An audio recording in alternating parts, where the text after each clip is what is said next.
Hello students, Siddharth शिक्षा सदन में आपका स्वागत है।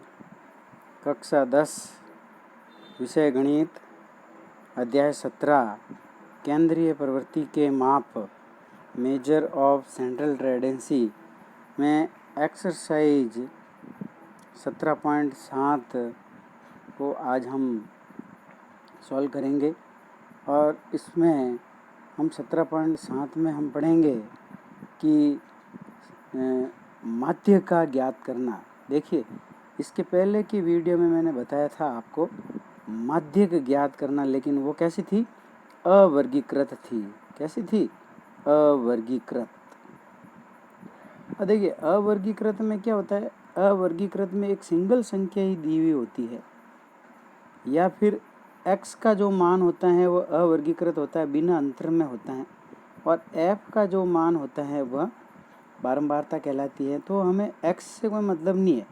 अब f दिया हुआ है तो हम सबसे पहले इसमें सी एफ निकालेंगे। जैसे x 5 दे दिया और f में फ्रिक्वेंसी में 2, या फिर 7 दे दिया और इसकी फ्रिक्वेंसी 3, फिर 10 दे दिया और इसकी बारंबारता फिर दे दी 5। तो हम इस प्रकार सी एफ निकालेंगे। सी एफ कैसे निकालना है? पहली संख्या तो ऐसे कैसे लिखेंगे, और दूसरी संख्या में 3 जोड़ देंगे तो 5 आ जाएगा, और 5 में फिर 5 जोड़ेंगे तो 10 आ जाएगा। अब देखिए, टोटल संख्या हमारे पास में 10 आ गई। हम एक सूत्र लगाएंगे n/2, यानी 10/2।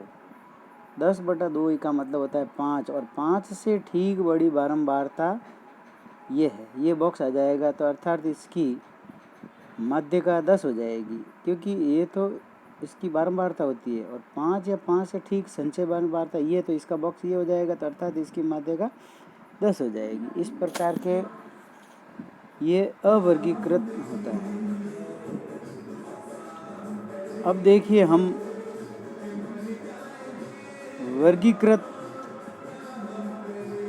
वर्गीकृत बारंबारता बंटन से माध्य ज्ञात करना है। अब वर्गीकृत में देखिए, median from grouped frequency distribution. तो इसके अंदर हम देखेंगे कि वर्गीकृत बारंबारता बंटन से माध्य ज्ञात करने के लिए निम्न क्रियापद हमको याद रखना है। फर्स्ट पद में आपको सबसे पहले जो सारणी दी हुई है उस सारणी को आप खड़े रूप में लिख दोगे, जिसमें प्राप्तांक आ जाएगा पहला खंड प्राप्तांक, दूसरे में बारंबारता आ जाएगी, और तीसरा खंड आपको बनाना है। और वो जो तीसरा जो खंड आप जो बनाएंगे वो होगा सी एफ का, यानी पहले बता रहा है कि संचय बारंबारता सारणी बनाना, ये तीसरा खंड बनाना है आपको। कौन सा खंड बनाना है? तीसरा खंड। दूसरे स्टेप में n/2 ज्ञात कर ठीक अधिक संचय बारंबारता वाले वर्ग अंतराल को ज्ञात कर लेंगे, और उसको बॉक्स के अंदर बंद कर देंगे। तीसरे पद में अब इस वर्ग अंतराल के लिए निम्न सूत्र की सहायता से फिर माध्य ज्ञात करेंगे। ये सूत्र काम में लेंगे, जो कि सूत्र है हमारे पास में m बराबर l bracket l plus bracket n/2 minus C upon f into H. अब इनके बारे में भी आपको जानकारी रहनी चाहिए कि यहाँ पे कौन सा अल्फ़ाबेट किस को व्यक्त करता है। तो इसके लिए हम सबसे पहले देखेंगे कि जहाँ L माध्य का वर्ग की निम्न सीमा है, N का मतलब कुल बारंबारता है, सिग्मा F कहलाती है, यानी, और C माध्यक वर्ग से पूर्व वर्ग की संचय बारंबारता कहलाती है, और H का मतलब होता है माध्य का अंतर, माध्य का वर्ग का अंतर, यानी वर्ग अंतराल, और F है जो माध्य का वर्ग की बारंबारता कहलाती है, और M माध्य होता है। इस प्रकार ये ज्ञात करेंगे। सबसे पहले इस टेबल में से इसके सबके मान हम प्राप्त कर लेंगे, और सबके मान हम जब प्राप्त करेंगे तो फिर हम देखेंगे कि इसमें मान हम रख सकते हैं, और सूत्र में जब मान रख लेंगे तो आप फिर इस सवाल को आसानी से हल कर सकते हो। अब देखिए, सवाल को आपको अच्छी तरह समझना है और फिर इस सवाल को हल करना है। तो ये भी 3 नंबर का परीक्षा में प्रश्न पूछा जाता है। इसको हल करने के लिए मैं एक प्रश्न ले रहा हूँ और इस प्रश्न को अच्छी तरह से स्पष्ट हम समझेंगे। निम्न बारंबारता बंटन का माध्य ज्ञात कीजिए। यानी वर्ग ले लेंगे, 10 से 25, 25 से 40, 40 से 55, 55 से 70, 70 से 85 और 85 से 100। बारंबारता ले लेंगे 6, 20, 44, 26, 3 और 1। ये इसकी बारंबारता हो गई। तो अब आप सबसे पहले क्या करोगे, इस सारणी को आप खड़ा लिख दोगे। जैसे ये लिख रहा है देखो, तो जब ये लिखेगा, जब आ जाएगा यहाँ पे वर्ग, सबसे पहले वर्ग आ जाएगा, फिर बारंबारता भी ऐसे कैसे, ये 2 वर्ग खंड तो आपको ऐसे कैसे बना लेना है प्रश्न के अनुसार ही। और फिर आपको तीसरा खंड बनाना है जिसको आप CF लिखेंगे या फिर हिंदी में लिखेंगे तो संचयी बारंबारता। अब देखिए, पहला वर्ग ऐसे कैसे लिख दिया मैंने, दूसरा वर्ग, तीसरा वर्ग, चौथा वर्ग, पांचवा, छठा वर्ग, इस प्रकार से ये 6 ही वर्ग मैंने इस प्रकार से लिख दिए। और ये 6 ही वर्ग की बारंबारता भी मैंने लिख दी है, 6, 20, 44, 26, 3 और 1। अब हम देखेंगे कि इसकी आप संचयी बारंबारता निकालोगे। तो संचयी बारंबारता जब निकालेंगे तो 6 ऐसे कैसे लिख देंगे, फिर 6 में 20 जोड़ देंगे तो 26 आ जाएंगे, फिर 26 में 44 जोड़ेंगे तो 70 आ जाएंगे, और 70 में 26 जोड़ेंगे तो 96 आ जाएंगे, और 96 में 3 जोड़ेंगे तो 99 आ जाएंगे, और 99 में 1 जोड़ेंगे तो 100 आ जाएंगे। इस प्रकार हमारे n बराबर 100 प्राप्त हो जाएगा। और इसकी भी अगर मैं जोड़ करूँगा तो सिग्मा f बराबर भी कितना आ जाएगा, 100 आ जाएगा। ये n बराबर कहो या सिग्मा f कहो, बात एक ही है। इसमें ध्यान रखना प्रिय विद्यार्थियों की f की जो संख्या है वह CF की संख्या, लास्ट वाली संख्या बराबर आनी चाहिए। यानी सिग्मा f बराबर 100 आ रहा है तो इसमें CF की लास्ट संख्या भी 100 आनी चाहिए। अब हम सबसे पहले n/2 का सूत्र लगाएंगे। तो n/2 बराबर हो जाएगा 100/2 यानी 50। अतः माध्य का वर्ग हो जाएगा, अब 50 है तो 50 से ठीक संचय बड़ी बारंबारता देखेंगे कितनी हो जाएगी, 70 हो जाएगी। तो इसको हम एक बॉक्स में बना देंगे ऐसे, ये इसको एक बॉक्स में लिख देंगे।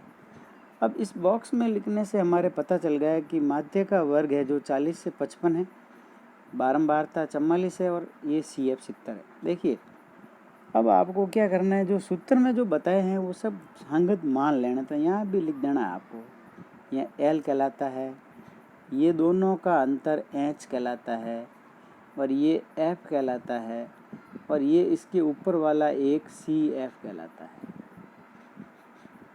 अब ये सभी मान प्राप्त होने के बाद में इस सभी मानों को यहाँ पे लिखेंगे। तो L बराबर देखो लिखा 40, C बराबर हो गया यानी 26, H बराबर हो गया 15 अंतर, F बराबर हो गया 44। ये सभी मान प्राप्त हो गए हैं और n/2 आपके पास में है ये। इस सभी मानों को अब हम किस में रखेंगे, सूत्र में रख लेंगे। तो जब इसमें सूत्र में रखेंगे तो हम देखेंगे कि हमारे पास में सूत्र है, इसीलिए माध्यक m बराबर L प्लस ब्रैकेट में इस प्रकार लिख सकते हैं आप, L plus n/2 minus C/F, और इसको पूरा ब्रैकेट में लिख सकते हो इंटू H।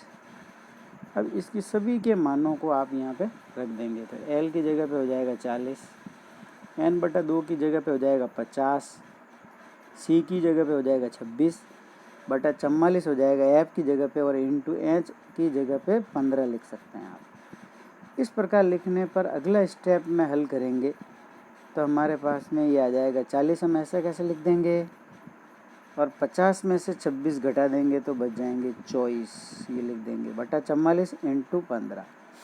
अब हमें प्यारे विद्यार्थियों क्या करना है, 40 तो ऐसे कैसे लिख लेना है, जैसे 40 ऐसे कैसे लिख दिया, प्लस इसको सरल करना है 24 इंटू 15/44, यानी 24 को पहले 15 से गुणा कर देंगे तो आ जाएगा 15 चौक 60 असल 6, 15 दूना 30 और 6 36, 360 आ जाएगा। अब मैं क्या करूँगा, 360 में 44 का भाग दूँगा तो इसका भाग लगभग जाएगा 8 बार, 8 चौक 32 और 8 चौक 32 और 3 35, 352 आ गए, बच गए 8। फिर 0 लगा दिया, फिर यहाँ पे पॉइंट लगा दिया। अब 44 का जब भाग देंगे तो जाएगा 1 बार, तो 1 आ जाएगा। फिर बच जाएंगे 6, 10 में से 4 गए, 7 में से 4 गए 3, 360, और फिर 8 बार चला जाएगा, यानी 8.18 आ जाएगा। तब हम यहाँ पे क्या करेंगे कि ये 40 तो ऐसे कैसे लिख देंगे, 40 प्लस 8.18। अब देखो, इसको जोड़ने के लिए भी पहले भी जब मध्य पढ़ाया था तो मैंने बहुत अच्छी तरह से समझाया था कि इसको जोड़ करते समय आपको विशेष ध्यान नहीं, तो कई विद्यार्थी इसको गलत करते हैं। इसको जोड़ करेंगे जब ऐसे लिख देंगे 40.00। अब 8.18 लिखना, तो यहाँ पॉइंट ऐसे कैसे लिख देंगे, और यहाँ लिखेंगे 18, और यहाँ लिख देंगे 8, इसकी जोड़ कर देंगे तो 0.18 ऐसे कैसे, और इसकी जोड़ हो जाएगी 48, यानी 48.18 आ जाएगा। कितना आ जाएगा, 48.18 प्राप्त हो जाएगा। इस प्रकार हमारा माध्यक प्राप्त हो गया 48.18। प्रिय विद्यार्थी, इस प्रकार माध्यक को हल करना बहुत ही आसान है। सिर्फ आपको सारणी का एक खंड बनाना है, यानी आपको सिर्फ CF निकालना है। बाकी 2 खंड बने हुए प्रश्न में है, ऐसे कैसे। अब देखिए, इसके भी कुछ गुण भी है और कुछ दोष भी है, उसके बारे में हम अध्ययन करते हैं। वो देखते हैं क्या है। माध्यक के गुण व दोष। माध्यक के गुण, यह गुणात्मक विशेषताओं के अध्ययन में श्रेष्ठ हैं। दूसरा, माध्यक ज्ञात करना सरल है व सुविधाजनक है। कभी कभी यह निरीक्षण मात्र से ज्ञात किया जा सकता है। तीसरा, इसकी गणना में संपूर्ण आंकड़ों की आवश्यकता नहीं होती है, कुछ आंकड़ों की आवश्यकता ही होती है। चौथा है, माध्यक सदैव निश्चित एवं स्पष्ट होती हैं। पांचवा, इस पर चरम मानों का प्रभाव नहीं पड़ता है, जबकि माध्य में अधिक प्रभाव पड़ता है। माध्य में अधिक प्रभाव पड़ता है, इसमें चरम मान का प्रभाव नहीं पड़ता है, जबकि माध्य में पड़ता है। अब इसके कुछ दोष भी है, वो देखते हैं। माध्यक के दोष। मानों का अनियमित वितरण होने पर माध्यक प्रतिनिधि अंक प्रस्तुत नहीं करता। संपूर्ण निष्कर्ष निकलता है, जैसे एक विद्यार्थी को क्रमशः 5 विषयों में 40, 30, 5, 3, 2 अंक माध्यक 5 हुई हैं, जो आंकड़ों का उचित प्रतिनिधित्व नहीं करती हैं। अतः चरम मान की समान महत्व देना है तो केंद्रीय प्रवृत्ति का मान उपयुक्त लेना होगा। इस प्रकार प्रयोग गणितीय क्रियाओं में नहीं किया जाता है। सरल गणितीय क्रियाओं में इसका प्रयोग किया जाता है, जबकि डिफ़िकल्ट होती है या भारी होती है तो उसमें प्रयोग नहीं किया जाता है। फिर हम देखो, प्रश्नावली 17.7 का एक प्रश्न लेते हैं और इस प्रश्न को देखते हैं तो ये भी इस प्रकार से सरल करता है और माध्यक निकलता है। प्राप्तांक लिख लेते हैं। 20 से 30, 30 से 40, 40 से 50, 50 से 60, 60 से 70 और 70 से 80। और फिर छात्रों की संख्या भी लिख देते हैं 6, 20, 44, 26, 3, 1। अब हम सबसे पहले इसको खड़ा लिख देंगे। इसी टेबल को आपको क्या कर लेना है, खड़ा लिख देना है। और जब इसको खड़ा लिख देंगे तो इस प्रकार से आ जाएगी। 20 से 30 बारंबारता 6, ये प्रश्न ही है। ये 30 से 40 20, 40 से 50 44, फिर 50 से 60 26। फिर इस प्रकार से पूरा प्रश्न खड़ा लिख देंगे। अब आपको क्या करना है, एक खंड और बनाना है, और वो ये है, यानी CF निकालना है। और CF कैसे निकालना जाता है, पहली संख्या ऐसे कैसे लिखेंगे, 6 के 6, फिर 6 में ये 20 जोड़ देंगे तो आ जाएंगे 26, फिर 26 में 44 जोड़ेंगे तो आ जाएंगे 70, और फिर 70 में 26 जोड़ेंगे तो आ जाएंगे 96, और 96 में फिर 3 जोड़ेंगे तो आ जाएंगे 99, और 99 में फिर 1 जोड़ेंगे तो आ जाएंगे 100। अब देखिए, इसको आपने ऐप की भी इसकी भी जोड़ कर देना है, और इसकी जब जोड़ करोगे तो n बराबर 100, यानी अंतिम जो संख्या जोड़ करने पर जो आती है वह CF की अंतिम संख्या आनी चाहिए। और अगर CF की भी अंतिम संख्या आती है और n बराबर अगर 100 आता है तो आपका उत्तर बिल्कुल राइट है, और अगर नहीं तो ये गलत आ जाता है तो हम देखेंगे कि ये वापस चेक करेंगे, सी एफ में जो आपने जोड़ा है वो उसको वापस चेक करेंगे और इसको सही करेंगे, नहीं तो आपके पूरा प्रश्न गलत हो जाएगा। अब आगे हम देखते हैं कि यहाँ हम n बटा 2 मान लेते हैं, यानी 100/2 बराबर ले लेते हैं 50। अब हम देखते हैं कि इसमें 50 से ठीक बड़ी संचयी बारंबारता 70 के संगत वर्ग अंतराल 40 से 50 है। तो हम इसको एक बॉक्स में लिख देते हैं। तो 40 और 50 का हमने एक बॉक्स ले लिया है और ये बॉक्स होगा, इसको हम बॉक्स में लिख देंगे ऐसे, ताकि आपको पता लग जाएगा। अब देखिए एफ के ऊपर वाली संख्या होगी वह सी एफ होगी, और ये एफ खुद वर्ग है वो एफ ही होगा, ये एल बराबर कहलाएगा, और ये अंतर है जो एच कहलाएगा। ये बॉक्स में सभी मान प्राप्त कर लिए हमने। अब इस सभी मानों को हम नीचे लिख लेंगे ताकि हमें याद रहे। यहाँ n/2 बराबर 50 है, यानी 100 में हम 2 का भाग देंगे तो 50 आ जाएंगे।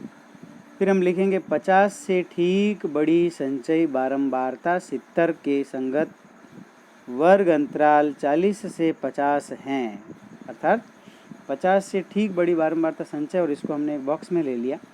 अब हम सब मान प्राप्त कर लेंगे। अतः माध्यक वर्ग बराबर हो जाएगा 40 से 50। अब L बराबर 40 हो गया, F बराबर 44 हो गया, C बराबर 26 हो गया और H बराबर 10 हो गया। इस सभी मानों को हम सूत्र में लिख लेंगे। सूत्र लिख के m माध्यक m बराबर L plus n/2 minus C/F into H आ जाएगा। फिर हम देखेंगे कि इस प्रकार हम सभी सूत्रों में मान रखेंगे तो L बराबर 40 आ जाएगा, 40, फिर आ जाएगा 50 माइनस 26/44 इंटू 10। 40 ऐसे कैसे लिखेंगे, 25 में से 26 घटा देंगे तो 240 आ जाएंगे, बटा 44 लिखेंगे, क्योंकि इसमें से इसको बाकी करा तो 24 आ गए, और 24 को मैं जब 10 से गुणा कर दूंगा तो 240 आ जाएंगे। अब जब हम 240 में 44 का भाग देंगे वही, तो हमारे उत्तर प्राप्त हो जाएगा, यानी उत्तर प्राप्त हो जाएगा 40 प्लस 5.45। देखिए प्रिय विद्यार्थियों, इसकी जोड़ करना आपको मैं सही तरीके से समझा दूं कि कभी एक संख्या में अगर दशमलव लगा है और एक संख्या में अगर दशमलव नहीं लगा हुआ है तो आप दोनों संख्या दशमलव की लिख देंगे। जिसमें नहीं लगा हुआ उसको कैसे लिखेंगे, उसको मैं बता देता हूँ। लिखेंगे 40.00 लिख देंगे। अब पॉइंट के सीध में पॉइंट लगा देंगे और पॉइंट के पीछे 45 लिखेंगे और पॉइंट के आगे 5 लिखेंगे और फिर इसकी जोड़ कर देंगे, कभी गलती नहीं आएगी। 45 ऐसे कैसे लिख देंगे और इसकी जोड़ करेंगे तो 45 आ जाएगा, यानी 45.45 इसका आंसर प्राप्त हो जाएगा। प्रिय विद्यार्थियों, इस प्रकार हमारे आंसर प्राप्त हो जाता है और ये हमने माध्य का ज्ञात करना सीखा है। फिर एक बार बता देता हूँ कि माध्य का ज्ञात करने में वर्गीकृत भी आती है और अवर्गीकृत भी आती है।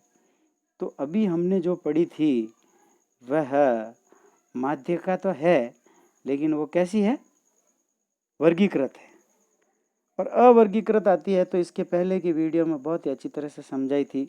अगर केवल x के जो मान ही प्राप्त होते हैं, अगर कोई x का मान ही दे देता है कि 5, 7, 9, 10, तो उसके लिए तो वीडियो बहुत अच्छी तरह से था। और अगर इसके साथ f का मान भी दे देता है फ्रीक्वेंसी, तो आप सबसे पहले तीसरा खंड बनाएंगे, CF निकालेंगे और CF निकाल कर n/2 का सूत्र लगाएंगे। और जब n/2 का सूत्र लगाएंगे तो आपको n में यानी लास्ट संख्या में 2 का भाग दे देना और ठीक उससे बड़ी संचय बारंबारता देख लेनी है और देख कर फिर उस बॉक्स में चला जाना है और x का जो मान सब वो दिखे, यानी उस बॉक्स में x का जो मान दिखे वही उसकी माध्यका कहलाएगी। प्रिय विद्यार्थियों, इस प्रकार माध्य का वर्गीकृत और अवर्गीकृत की निकल जाती है। चैनल को आप ज़्यादा से ज़्यादा लाइक करें, सब्सक्राइब करें तथा कोई भी कमेंट हो तो लिख दें, लाइक करें, शेयर करें एक दूसरे विद्यार्थियों में। और यदि कोई कमेंट हैं कोई तो आप लिख लें। कमेंट अगर लिखेंगे तो इससे मेरे को पता चल जाएगा